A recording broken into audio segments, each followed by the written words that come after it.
Before they called me Mr. President, before the world saw me smiling beside those who once called me their enemy, I was just a man in a cell, a narrow space, for concrete walls, iron bars, and 27 long years ahead of me. But my spirit, my convictions, and my dreams, they were never imprisoned. This is the story of how prison didn't break me. It built me. It molded me. It transformed me into the leader that South Africa would one day need. A leader not shaped by power, but by pain, patience, and purpose. In 1962, I was arrested and sentenced to life in prison for standing against the injustice of apartheid. The court said I was a danger to society, but the truth is, I was a danger to silence. I was a danger to complacency. I stood with the African National Congress, demanding equality for all South Africans. That was my so-called crime. I was sent to Robben Island, a harsh, isolated maximum security prison. I still remember stepping onto that island for the first time. The ocean around me seemed endless, and so did the years ahead. The guards looked at me not as a man, but as a number. The cold stone under my feet told me I had entered a different kind of world. Life in Robben Island was deliberately cruel. We woke at dawn and labored in the limestone quarries under a punishing sun. The work was designed to break our bodies, and the isolation to crush our spirits. Food was rationed. Contact with family was minimal, censored, and sometimes denied altogether. But through those years of deprivation, we found meaning. We organized, we taught one another, and we shared books and ideas. We called it the University of Robben Island, because if they were going to lock us away, we would grow anyway. They tried to starve our bodies, but they could not starve our minds. There were days when hope seemed distant, when loneliness threatened to consume me.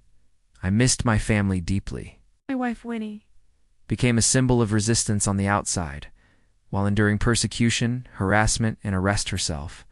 Her courage kept me strong. I missed the birth of my grandchildren. I missed holding my daughters. But I never allowed that pain to turn into bitterness.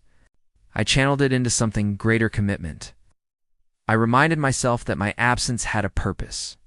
My imprisonment was the price I paid so that one day others would never have to pay it again. Even inside prison walls, leadership doesn't vanish. I quickly realized that leadership isn't about position or control, it's about example. I led by listening, by organizing, by maintaining discipline and dignity, even when we were treated with none. The guards began to notice that I was not an ordinary prisoner. Some treated me with hostility. Others, with time, began to speak to me with respect. They came to understand that I was not their enemy. I was a man, standing firm in my beliefs. I spoke calmly, I listened carefully, and I never allowed myself to be dehumanized. That choice, day after day, became a source of power. Prison taught me patience, taught me to slow down and observe. To reflect deeply, I spent many hours in silence. Not because I had nothing to say, but because I was learning how to say it better. When you are stripped of everything: your clothes, your rights, your freedom, you discover what you truly possess. And what I possessed was vision. Vision for a South Africa not defined by hate but by unity. Not governed by fear but by law and equality. They could lock my body away, but my vision remained intact. It only grew stronger. I had many chances to give up, to make deals, to renounce my beliefs in exchange for privileges or early release. But I knew that freedom without justice was not freedom. I could not accept a personal gain that left millions still enslaved by the chains of apartheid. True leadership requires sacrifice. It means choosing principle over convenience, even when no one is watching, especially when no one is watching. That is the test of character. That is the weight of responsibility. Over the years, I watched fellow comrades suffer, age, and in some cases, pass away behind bars. But I also watched them grow, evolve, and inspire others. Our prison became a symbol of resistance. The outside world began to notice. The pressure on the apartheid regime increased. And slowly, cracks began to appear in what once seemed unbreakable. When I was finally released in 1990, after 27 years of imprisonment, the world was waiting. I stepped out not as a broken man, not as someone hungry for revenge, but as a builder. I had learned that the greatest victory is not in crushing your enemy, but in turning them into a partner for peace. In 1994, I became the first black president of a democratic South Africa. But my victory belonged to everyone who had marched, spoken, suffered, and died for justice. My presidency was not a reward. It was a continuation of service. I embraced those who once called me a terrorist, not because I forgot, but because I remembered. I remembered the pain, and I chose not to inflict it again. Reconciliation was not weakness, it was wisdom, it was strength. The ability to sit at the same table with those who once oppressed you is one of the highest forms of leadership. What did I learn during those 27 years?